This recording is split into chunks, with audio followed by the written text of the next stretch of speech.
Hey, happy Dasara to everybody. And this is another episode of Soul Tribe Talk where we're still talking about toxic friendships versus healthy friendships. And with my Soul Tribers, Edel, hi. Happy Dasara to you.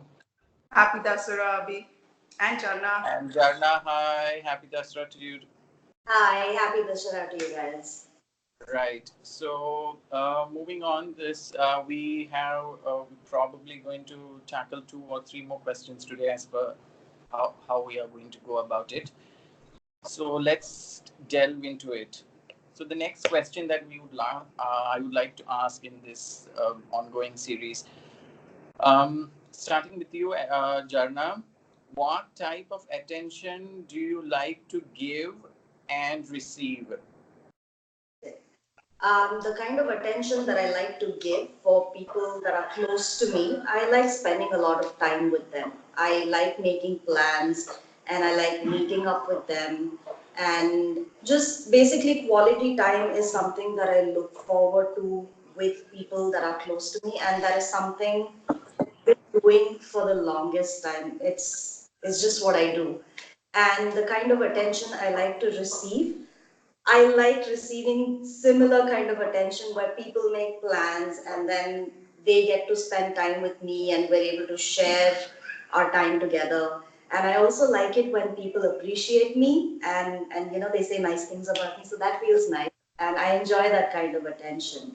So that pretty much sums it up for me. Like I don't feel like I need to go into an explanation of what that feels like, but that's just my basic, I suppose, basic love language, right? What you enjoy in terms of appreciation or enjoy in terms of quality time with people. So yeah, that would be the case for me. Yeah, looks like Jarna stole my answer this time. What does that feel like now, Jharna? You're the stealer. That's Okay.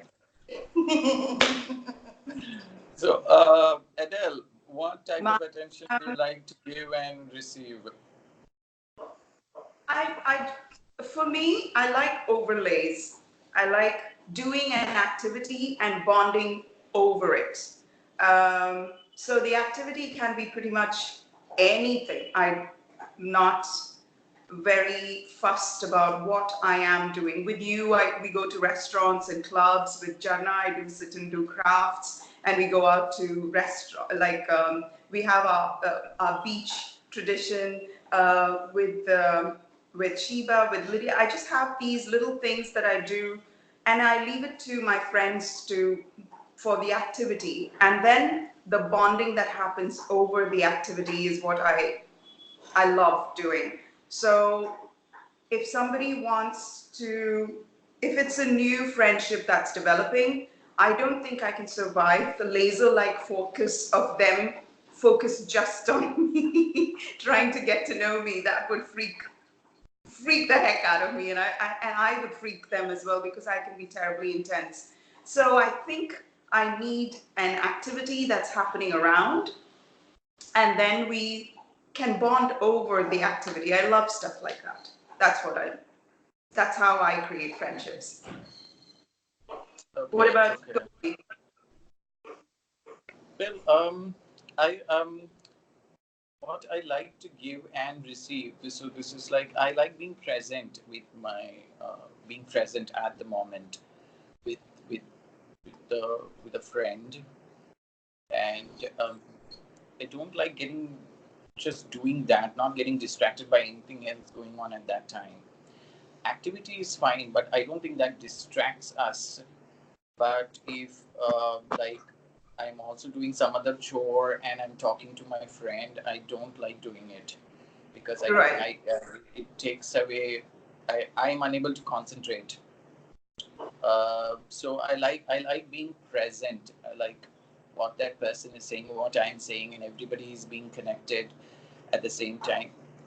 Like Jarna said, I like the fact to be committed to my friend that we are going to be in touch, and I like to keep up with that. And I'm like I love to do that. Like making plans, you said, Jarna. I like making plans and then looking forward to it. It's just very exciting. Like how we had the Pondy trip, and then we were looking forward to it, and making little plans with alongside the main plan that we were all going together, or stuff like that. And what I would like to receive also would be somebody who would be respectful of my quirks and pet peeves, I think. So, yeah. But that's the thing, right, Abhi? Like a new friendship. We're talking about established friendships here, or are we talking about brand new friendships that we could Both, both. build?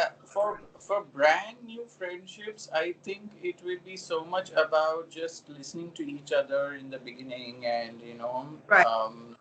what's how that new person is being in touch with me. I'm not going to expect some Mm. great commitment to be in touch with me from the first time that we met. But is the person trying to be committed to being in touch with me, and am I doing the same? Am I feeling the same for doing so for that person? And of course, I nobody reveals all their quirks and pet peeves on the first with a new friend, We come, we but come across yeah, crazy. yeah.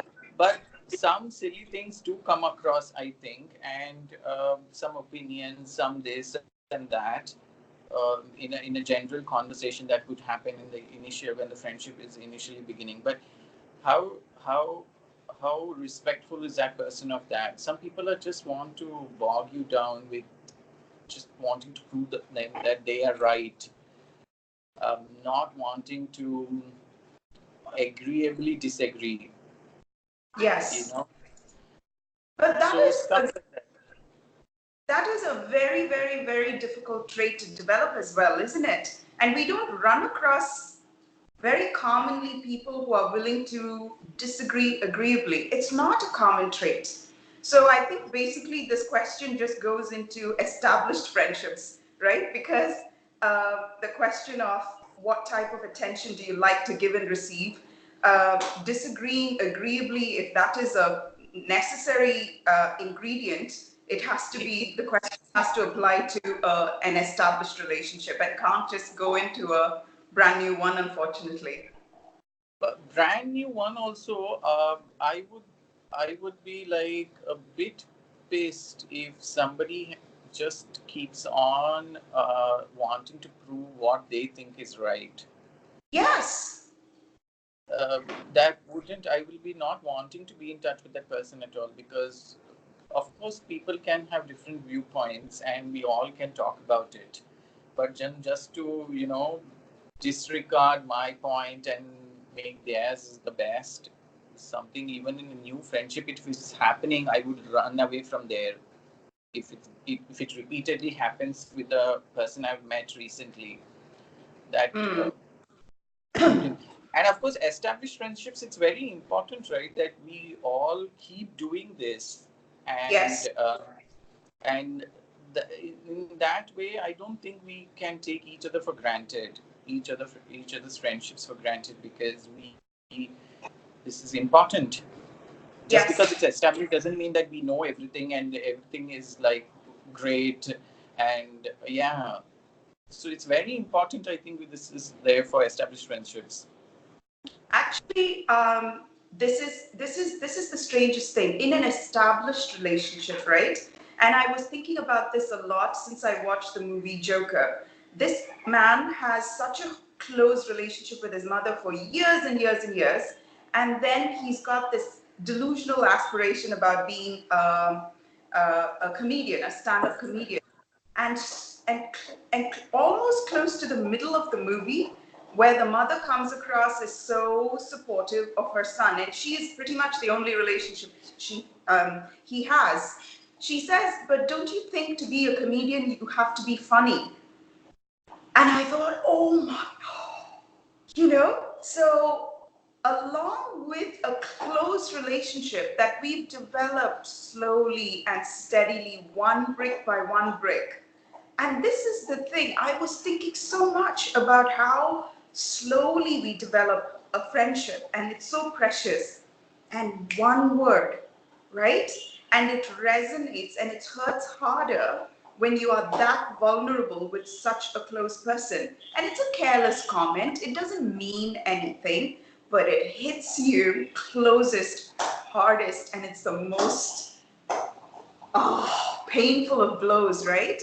So I think also if we can add to an established relationship a tradition of forgiveness, which I'm not prepared to give for a random stranger, of course. I'd be more discerning about letting a new relationship into my life if I am learning to forgive myself a lot, learn my humanity, and as a result, learn to forgive my friends, my close friendship with my mom and my sister, my close relationships with my other relatives. I find that when we add an element of forgiveness to the element of conditioned relationship, I think it's beautiful and rich, Abhi. And it's only because I watched Joker.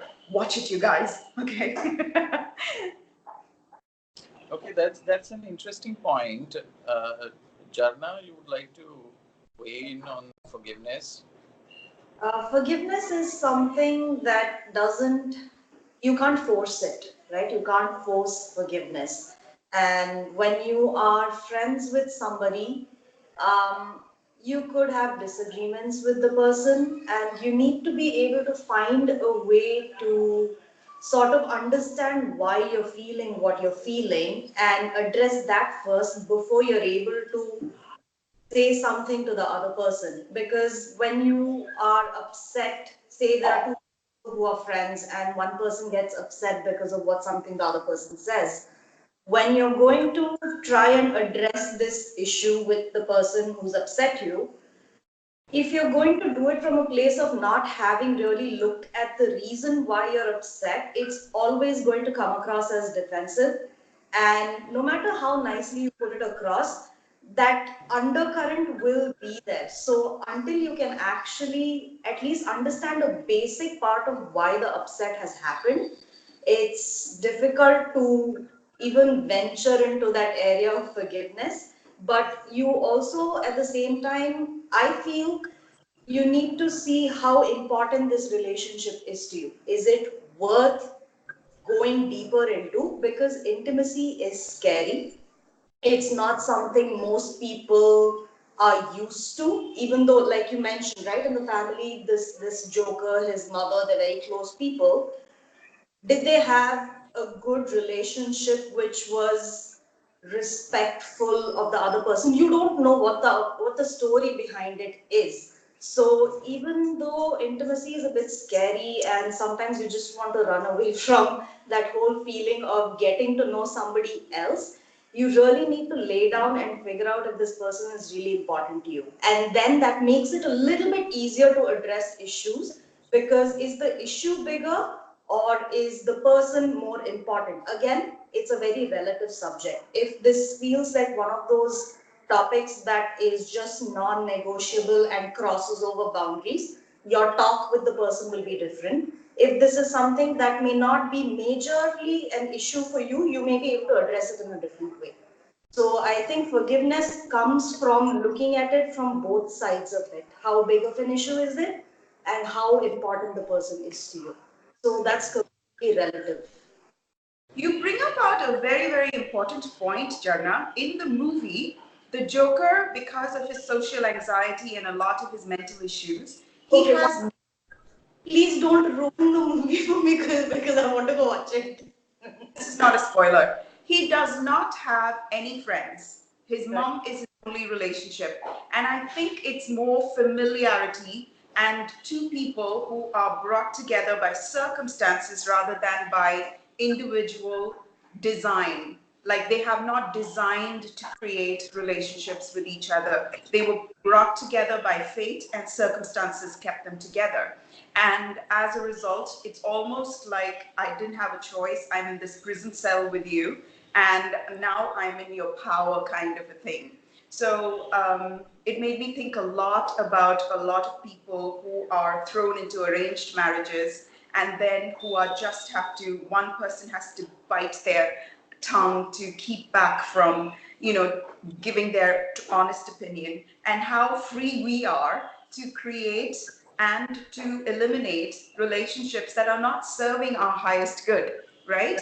And I think this is where it's important to develop a culture of communication that is both respectful, elevating, edifying, and first of all, our self-talk. If our self-talk is bad, our self-talk to the our talk to the other person is going to be quite nasty. And putting another person to recover from that, and then ask and taking another person's forgiveness for granted, can create a very toxic environment. And to answer a previous question from one of our previous episodes, Abhi, that was the culture, the cloud that I lived under most of my other relationships. But now, as we're growing, more spiritual, and we're learning new words, and we're learning to talk from our body and from our soul rather than from our mind and from what we've been taught and what's popular.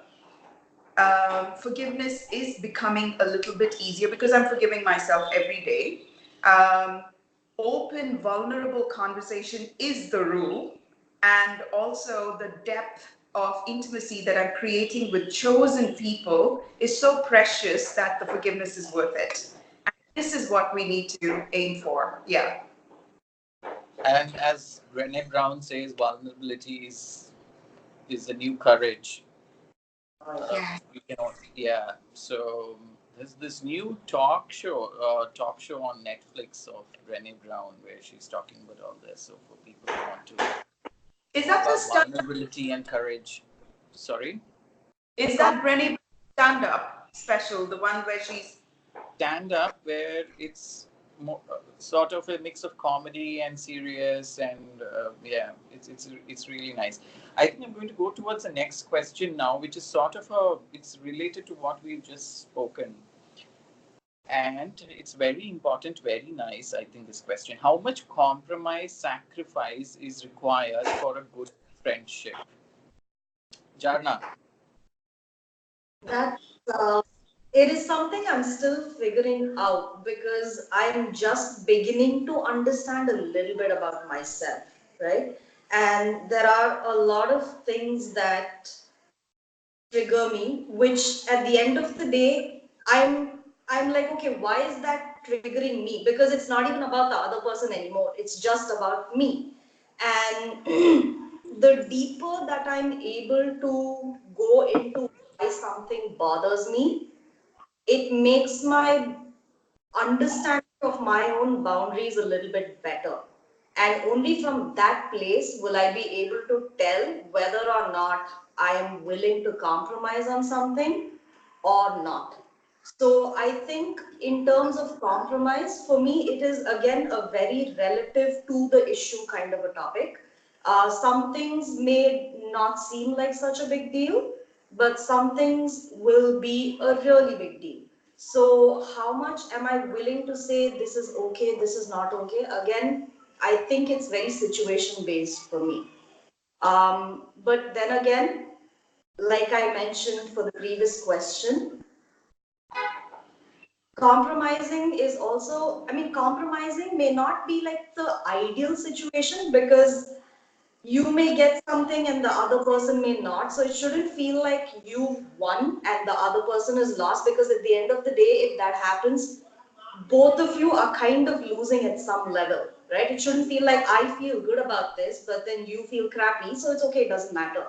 It's important to also take into account the feelings of the other person and then work together and try to come out with, creative ways to make things work. Again, very boundary based, very issue related based. So for me, I feel like there is no specific answer to this question. It's very relative to where I feel I am in that particular communication. Right. Adele, what about you?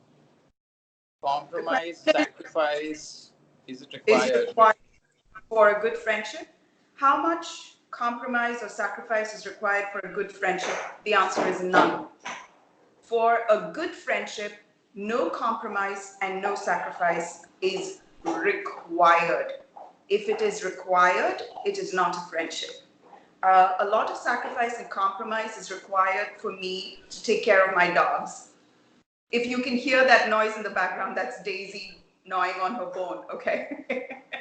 So Such a that beautiful girl relation, Daisy is. that is a relationship, that is not a friendship, right? A parent and a child dynamic. The parent has a different worldview and is going to bring the child up with a certain bias, right? And there the child cannot have too much of a say. But in a friendship, which is peer based, if sacrifice and compromise is required for that friendship, then it's not a friendship.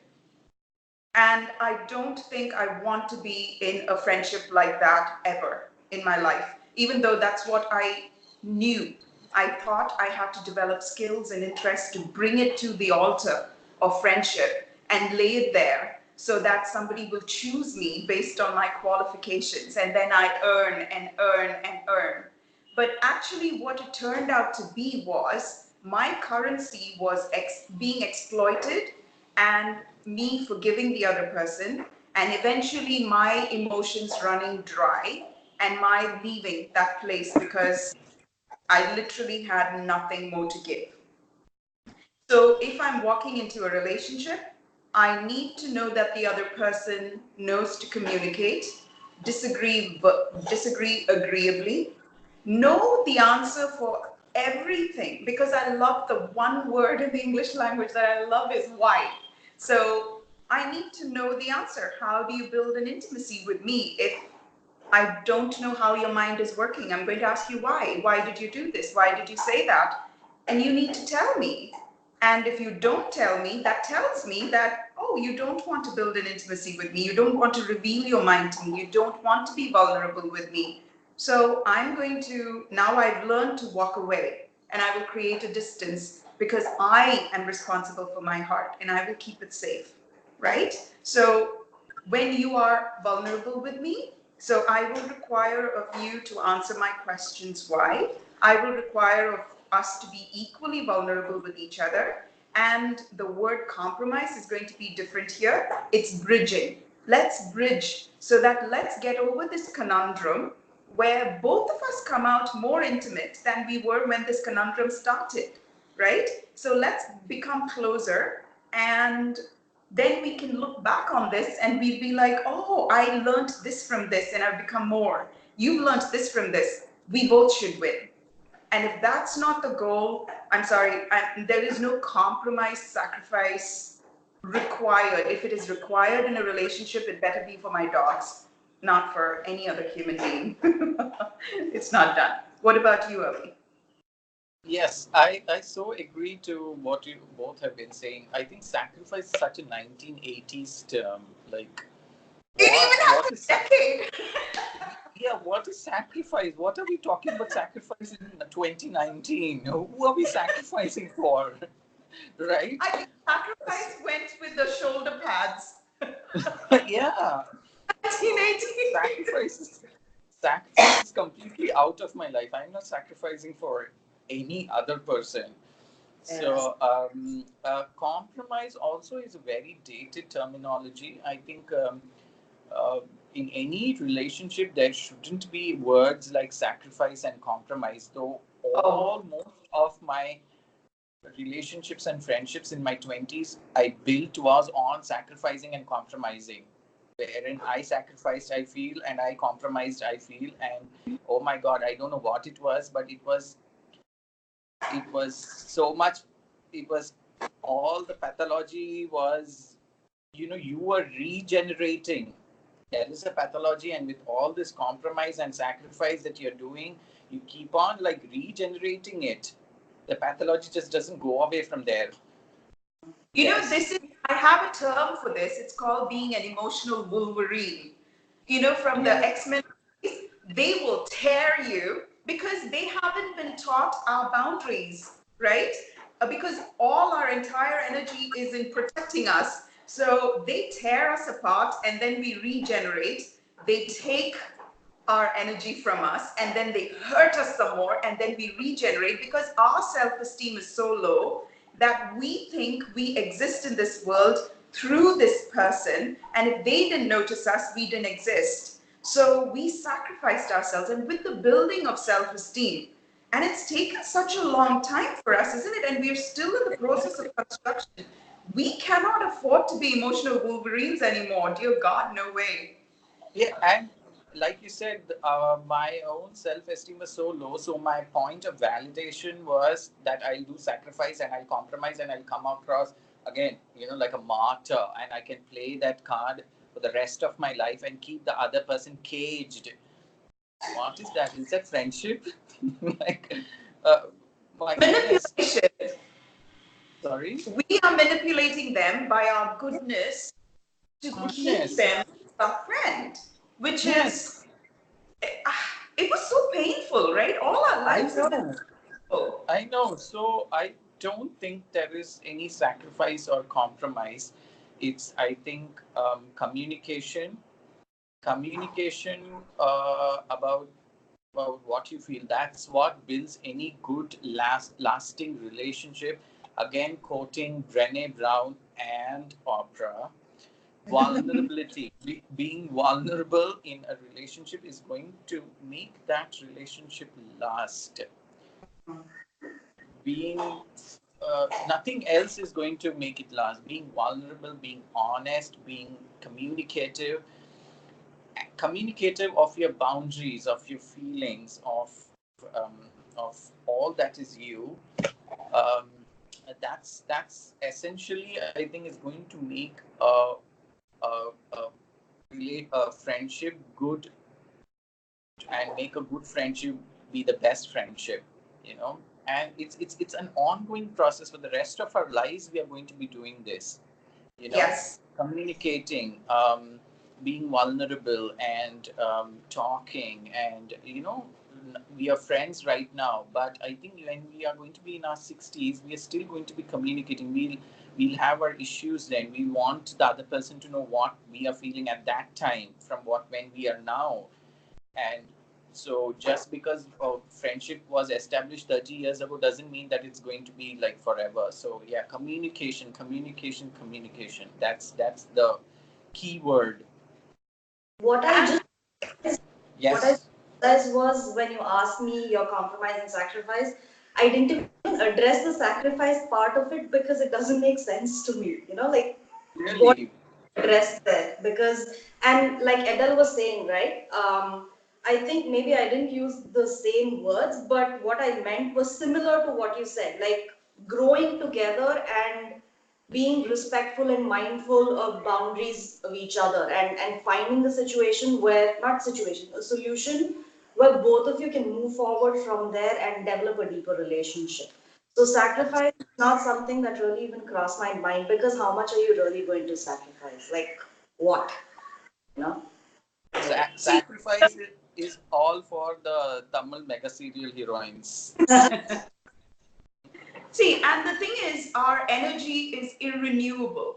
A human being is born with enough energy for maybe 16 to 12 hours in a day, and then you need to sleep, right? So my soul is needs to be renewed constantly, and the art of renewing, if I'm with somebody and I feel depleted, I need to know why I'm being depleted and is it going for a good cause? I feel tired after spending enough time with my dogs. But after we're on the bed and all of us are cuddling, I feel replenished again, right? Because and that's the relationship I have with my dogs. I have to give before I receive. But I can't have that with another human being. Some days I need to receive before I can give. And unless there is a well defined path of communication and vulnerability and forgiveness and a desire to be together, a common goal to expand together, it can't be established because what is the point, right? And this is another, and communication, none of us were born with the art of communication instilled in our heads. It's not a software that that's just established. It's like every app that needs to be updated. We need to learn communication because we're growing. So we need to listen to good people. We need, because there's, with the internet, there's so much resources. We need to read constantly. We need to talk. We need to watch things mindfully. And we cannot say, this is my culture, this is my tradition, this is my gender, this is my whatever, my caste, or my this is the time and place, this is my identity as a human being, and this is how I will be. No, every single day have I learned something different that makes me more accessible, more expanded. And we should constantly look for that. And we should constantly look for people who are looking for that. Otherwise, there is no flavor to our lives. People who require compromise and sacrifice, no, they will deplete us. And we will be in a state of poverty. And we've all been in that state of poverty before. It doesn't work. It doesn't work. So we need to leave that. Yes. So on this note of um, leaving poverty behind and wanting fullness, richness, mindfulness, and all things good, let's end this episode on the day of Dashara of our Soul Tribe Talk today. And a quick mention of opera, of course, and Brene Brown for bringing vulnerability into my life. Not that I didn't know about it, but yeah. And so, yeah, thank you, Edel. Thank you, Jharna, for your time and cooperating and being so wonderful about wanting to do this with me, which was like a idea just took off in Pondicherry. But thank you so Yeah. much. And we'll meet again. Bye. Bye. Bye. Bye.